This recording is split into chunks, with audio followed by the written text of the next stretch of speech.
The first sound came at 2:17 a.m. It wasn't loud. That was the problem. I was halfway through my usual round, boots crunching over ice so old it had turned gray, when the radio on my shoulder hissed, just once, like someone had breathed into it. Then silence. The kind that presses against your ears. The compound was dead at night. Always had been. Frozen warehouses. Chain-link fences stiff with ice. Lights buzzing overhead, flickering like they were tired of staying on. I'd worked these winter shifts long enough to know every sound. The wind scraping metal, the slow pop of cooling steel, my own breath inside the scarf. This sound was none of those. It came again. Soft. Measured. Footsteps. I stopped walking. Counted. 1, 2. They were behind me. I turned. Flashlight cutting a pale tunnel through falling snow. Nothing. Just the long corridor between buildings, swallowed by darkness at both ends. No fresh tracks. No movement. I told myself what I always did. Wind plays tricks in winter. I took one step forward. The footsteps matched me. My radio crackled again, longer this time. A voice tried to form beneath the static. It sounded far away. Wrong. Like it was speaking through ice. Don't. The transmission cut. I stood there, heart tapping against my ribs, staring at my own breath drifting away from me, until I realized something was wrong. The frost on the ground ahead of me was unbroken, but behind me, there were 2 sets of footprints, and only one of them was mine. Somewhere in the dark, something was still walking, and it hadn't stopped. By the time I reached the security booth, my hands were shaking so badly I dropped the keys twice before getting the door open.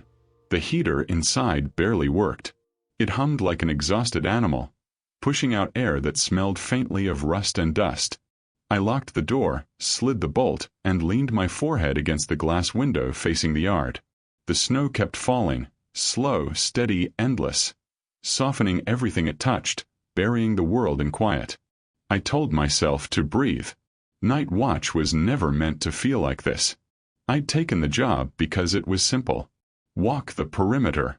Check the locks. Log the hours. Stay awake until morning crawled in, pale and weak. Winter shifts were lonely, sure, but predictable. Silence had rules. Darkness stayed where it belonged. Tonight, the silence felt attentive. I wiped my boots on the mat, though there was no real point. Ice clung to everything these nights. It followed you inside.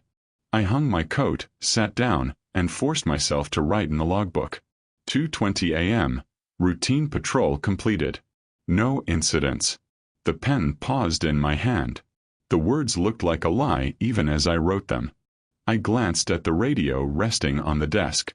Dead quiet now. No static. No voices. I lifted it, turned the volume knob. Still nothing. The red indicator light blinked once, then steadied. "Control," I said, keeping my voice calm. "This is Night Watch. Just checking in." Only static answered me. That wasn't unusual. Reception died in bad weather. The storm outside had been building for days, the kind of winter that shut roads down and erased landmarks. Still, the silence on the other end felt heavier than usual, like the radio was swallowing my words instead of sending them. I set it back down and looked out the window again. The yard lights cast long, thin shadows across the snow. Warehouses loomed like dark blocks of sleep. Somewhere out there was the path I just walked, and the place where the second set of footprints had been. I told myself not to think about it. I'd been on night duty for 3 winters now. You learn quickly what to ignore. Shapes that move at the edge of vision.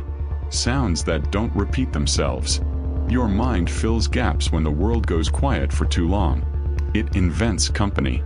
That's what this was. Had to be. Still, I replayed the moment again and again. The unbroken frost ahead of me, the double trail behind. My chest tightened every time. I stood, grabbed the flashlight, and checked the camera monitors mounted on the wall. 4 screens. Each one showed a different angle of the compound. Grainy black and white images dusted with falling snow. Nothing moved. No figures. No shadows crossing where they shouldn't. Just snow and light and emptiness. I let out a breath I didn't realize I'd been holding. "See?" I muttered to myself. Nothing. The word felt thin in the booth. I sat back down and rubbed my hands together, trying to warm them. The clock above the door ticked loudly, each second sharp and clear. Time usually dragged on nights like this. Tonight, it felt brittle, like it might snap if I pushed it too hard. At 2:47 a.m., the lights flickered. Just once. A quick dip, then back to normal. My pen stilled over the page. Power fluctuations happened. Old wiring. Cold temperatures. I knew that. Still, my eyes lifted slowly, scanning the booth as if expecting something to be standing there with me. Nothing was. At 3 a.m., protocol said I had to do another round. I stared at the logbook, at the neat rows of previous nights, all blending together. Routine patrol. No incidents. Over and over, like a prayer meant to keep something away. My stomach twisted. I pulled on my coat, hesitating with my hand on the door handle. The glass was cold enough to sting. Beyond it, the snow had thickened, blurring the edges of everything. The yard felt farther away than it should have been, like it had stretched while I wasn't looking. "You're tired," I told myself. "That's all." The door creaked as I opened it. The sound carried too far, swallowed too quickly. Cold rushed in, biting at my face. I stepped outside and shut the door behind me, the click of the lock loud in the quiet. The snow muffled my footsteps now. The world felt padded, distant. My flashlight beam cut through the dark, illuminating flakes drifting down like ash. Halfway to the first warehouse, I noticed something odd. The wind had died. No scraping metal. No distant howling. Just my breathing and the soft press of snow under my boots. The kind of quiet that makes you aware of your own heartbeat. Then, from somewhere far to my left, came a sound. Not footsteps this time. A whisper. I froze, light swinging wildly as I turned. "Hello." I called out before I could stop myself. The word vanished into the snow. The whisper came again, closer now. I couldn't make out the words, only the shape of them stretched thin, like someone speaking through frozen lips. I backed up, boots sliding slightly on the ice. "Control," I said into the radio, louder this time. "I think someone's out here." Static answered. Beneath it, something else stirred. A faint, uneven sound that might have been breathing. The radio crackled. A voice slipped through. Quiet, strained, unmistakably human. "Don't turn around." Every muscle in my body locked. The voice was coming from behind me, and I hadn't heard anyone approach. The cold didn't just bite, it lingered, pressing into bones, seeping through layers until it felt like part of you. That night, it wasn't the wind or the snow that made my skin crawl. It was what I couldn't see. I tried to convince myself it was fatigue. Weeks of 12-hour shifts under harsh fluorescent lights and stormy skies could do strange things to a person. Shadows moved where they shouldn't. Sounds traveled differently. Shapes appeared at the corner of your vision. Still, the compound had never been dangerous. Routine, monotony, nothing more. Until tonight. I retraced my steps, flashlight slicing through the darkness. The footprints were gone. Not erased by fresh snow, they simply weren't there anymore. My mind wanted a logical explanation, but logic kept slipping away. By the third hour, the whispers began. Faint at first. Almost polite. Soft syllables that didn't form words, or maybe they did, and my ears refused to catch them. They came from inside empty warehouses, from snow-laden rooftops, from nowhere. Sometimes the monitors flickered, showing motion where there could be none. A shadow that vanished before I could focus the camera, a shape against the frosted windows that never breathed. Neighbors, or what passed for them, spoke cautiously, but always warned in half-words and cryptic gestures. The old caretaker, stooped and wrapped in layers of wool, muttered about eyes in the drift, and things that watch without blinking. I hadn't believed him, not fully. Now I did. Because each night, the signs grew undeniable. Objects shifted, imperceptibly at first. A cup nudged, a clipboard tilted, but then more aggressive. Doors ajar that I had locked, tools moved from one side of the room to another, almost as if they were breathing, observing. Paranoia became my shadow. Every sound multiplied. Every step I didn't take was loud. Every flicker of light was a signal. I questioned myself. Was I imagining it? Sleep-deprived mind playing tricks. Yet the signs persisted. On the monitors, I saw the faint outline of something crouched where it should have been impossible.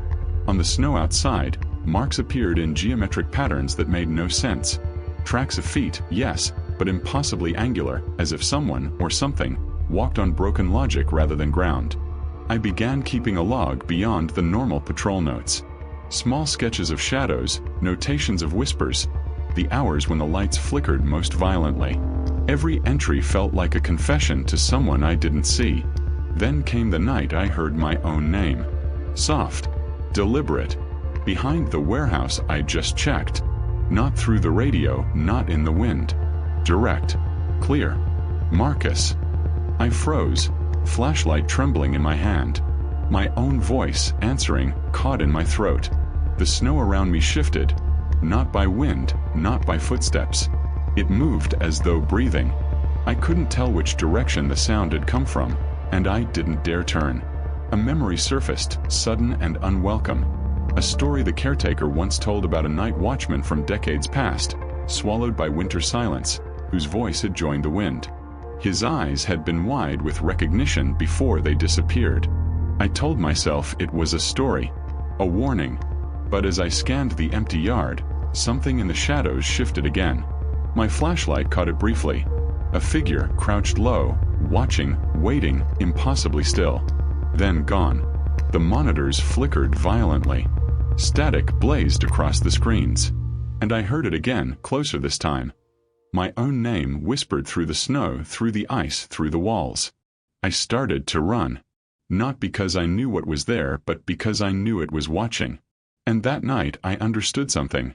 Some things don't wait to be seen. They wait for you to notice you're alone. And then they begin. The snowstorm had swallowed everything. The compound was unrecognizable. Walls blurred beneath layers of ice, shadows stretched longer than they should, and every sound echoed as if the world had split open. My flashlight trembled in my grip, the beam jagged, slicing through drifting flakes like broken glass. I ran. Not toward safety.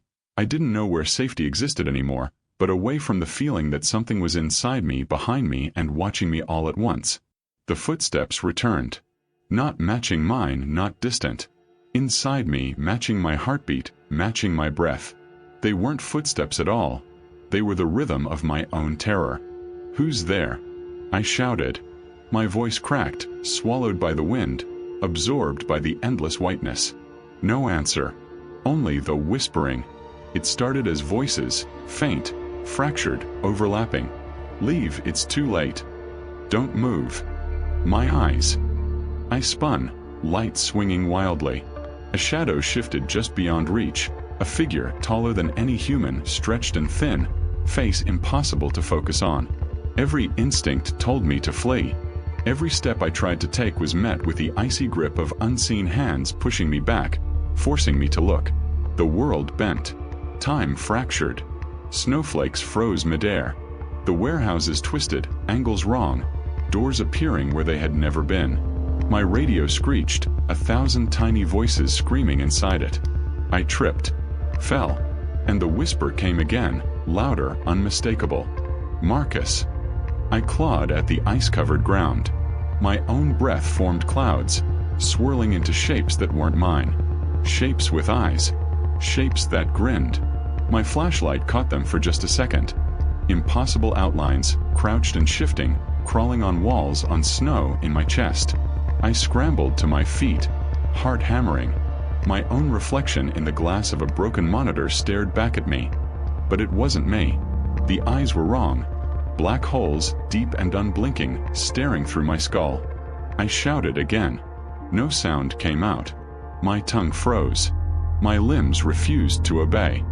I realized I wasn't moving myself. Something else had learned to walk with me in my body, in my mind. Every thought I had felt like it was echoing somewhere else. Twisted, warped, watching. And then I saw it clearly. The figure, now closer, impossibly fluid, no longer hidden in shadow. It breathed the cold around me, smoke curling from its mouth like frozen mist, limbs bending in angles that should have broken bone. It smiled. And when it spoke, it used my voice. "I've been waiting." I dropped to my knees. Snow fell around me unbroken, except for the double set of footprints, the one that wasn't mine. My radio crackled violently, then silence. Then one clear, distorted message. "You can't leave. Not now. Not ever." I turned to run. Doors I remembered as walls blocked me. The perimeter fences stretched taller, impossibly distant. Time no longer mattered. The storm outside had gone, but inside the compound, it raged still. Howling voices, walls bending, shadows thickening. And in the mirror of a frozen window, I saw it, my own face. But the eyes were gone, replaced with endless darkness. The thing that had been watching me now was me, and I was it. I screamed. The sound wasn't mine. It was every sound I'd ignored before, every whisper I'd dismissed, every frozen heartbeat of the night, all of it now inside me. My body convulsed. My mind fractured.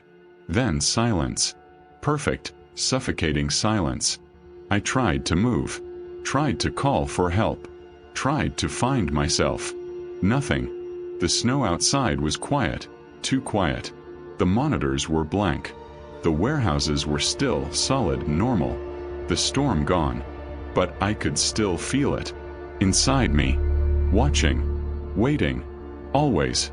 And somewhere in the distance of the empty compound, another voice whispered, soft, patient, and final. "Welcome to the night watch." The sun never truly rose that day. Or maybe it did, behind the thick gray clouds that swallowed the horizon. I don't remember stepping outside. I don't remember walking past the snow, past the warehouses, past the fences that had suddenly seemed normal again. Everything looked ordinary, and yet nothing felt right. The radio on the desk was dead. The monitors, once flickering with impossible images, now showed only still black and white, the familiar angles of the compound, but I knew better. I knew what lingered beneath them, and I knew it would always be there. I found the logbook on the floor, pages scattered. My handwriting was neat at first, orderly, but the last entries, scratches, uneven, jagged, spoke a language I didn't recognize. Yet it was mine. Somehow entirely mine. I walked the yard slowly, boots crunching over fresh snow. No footprints but my own, except sometimes when I blinked I could swear there was another. Always just beyond reach. Waiting. Watching. The caretaker had disappeared weeks ago. Neighbors didn't answer when I knocked. The storm had ended, but the emptiness remained, heavy and patient, pressing in through the silence of the compound.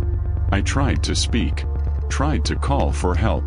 Words failed me, stuck in my throat. I realized I wasn't just alone. I was unheard, existing but muted. Everything I did, every movement was for nothing. Night falls early here now. Even the sun seems hesitant, as if it knows the darkness waits. And when it comes, the wind carries whispers I know too well. My own name. The sound of someone or something, breathing right behind me, though no one is there. I sit in the security booth sometimes, staring at the monitors, pretending I'm working, pretending I'm alive. The snow drifts past the windows. Shadows gather where they shouldn't. I feel the presence in me, and I know one truth. The night watch doesn't end. It never ends. Even when the lights come on, even when the storm dies, even when the world seems safe, the darkness remains. Waiting. Watching. Patient. And sometimes in the hollowest hour, I hear the whisper again. Soft, deliberate, and knowing. Welcome back, Marcus. I blink. And I know I am not who I was. I am not alone. And I will never leave. The compound is quiet. Too quiet. But the horror never sleeps.